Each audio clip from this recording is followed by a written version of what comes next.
কবর বলতে বোঝায় মানুষ আমরা মনে করি আশেপাশে বাড়ির আশেপাশে 3.5 হাত গর্ত করে যেখানে লাশ রাখা হয় সেখানে মনে করি কবর, নারে বাজান না। কবর বলতে বোঝায় মানুষের মৃত্যুর পর থেকে শুরু করে কিয়ামত পর্যন্ত জগৎটাকে বলা হয় কবরের জগৎ। সুতরাং বাবারা আমার, আমরা যারা আগুনে পুড়ে মারা যায়, যারা পানিতে ডুবে মারা যায়, যারা হাঙ্গর কুমিরে খেয়ে ফেলে, তাদের কবর কোথায়? ইয়া দ্বারা মুসলমান শুনে নেন, আমার আল্লাহ তোমাকে বানাইতে সময় লাগবে না, হুকুম দিলে হয়ে যাবা।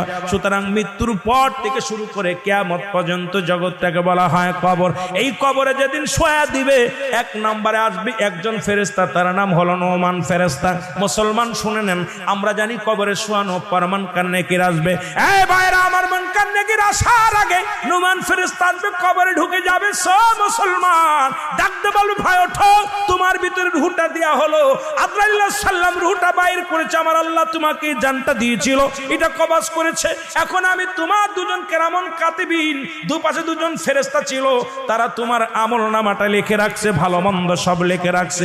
এখন তোমার হিসাব হবে, 2টা কাগজ থাকবে নোমান ফেরেশতার হাতের মধ্যে, একটা হলো নেকির কাগজ, একটা হলো বদির কাগজ। এইবার হাতের মধ্যে দিবে, ভাইরে তুমি লেখো, এই তোমার আমলনামাটা লেখো। বলবে আমি লিখবো কেমনে, আমার কাছে তো কোনো কলম নাই। ডাকতে বলে, বান্দারে তোমার কলম হলো ডান হাতের শাহাদত আঙ্গুল মোবারক। এই মুসলমান এই আঙ্গুলটার বড় দাম। এরে আমরা হলে সুন্নাতুল জামাতের যারা মুসলমান আশিকেরা, শোনো, এই আঙ্গুলের মাথায় সুন জড়ায়ও না। এই আঙ্গুল দিয়ে আমার নবী চন্ডকে দিয়ে খণ্ডিত করেছে। এই আঙ্গুলের বড় দাম। এই কবরের ভিতরে তোমার আমলনামাটা তোমার এই আঙ্গুল দিয়া লেখা লাগবে। বাবার এই আঙ্গুলটার মর্যাদা তোমরা রক্ষা করবা। জোরে জোরে চিল্লায় বলো ঠিক কিনা।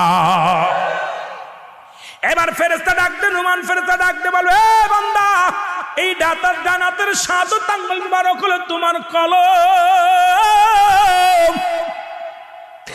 বান্দা বলবে, আমি কলম পাইলাম, কালি তো নাই। বলবে, কালি তোমার মুখের থুতু মুবারক। জোরে বল আল্লাহু আকবার। এই মুখের থুতু মুবারক তোমার কালি। আমি আপনাদের 2টি পায়া ধরে বলে যাই, এই মুখ দিয়ে গাজায় টান দিস না, এই মুখ দিয়ে মদে টান দিস না, এই মুখ দিয়ে বিড়ি সিগারেট খাস না, এই মুখ দিয়ে কাউকে গালি দিস না। এই মুখটারে পবিত্র রাখ। মায়ের গর্ভে যখন ছিলাম, মায়ের নাভির সঙ্গে তোমার নাভিটা জুড়াইয়া দিছে, কারণ এই মুখ দিয়ে আমার নবীর দুরূদ পড়বা, এই মুখ দিয়ে কোরআন পড়বা, এই মুখ দিয়ে আল্লাহর জিকির করবা।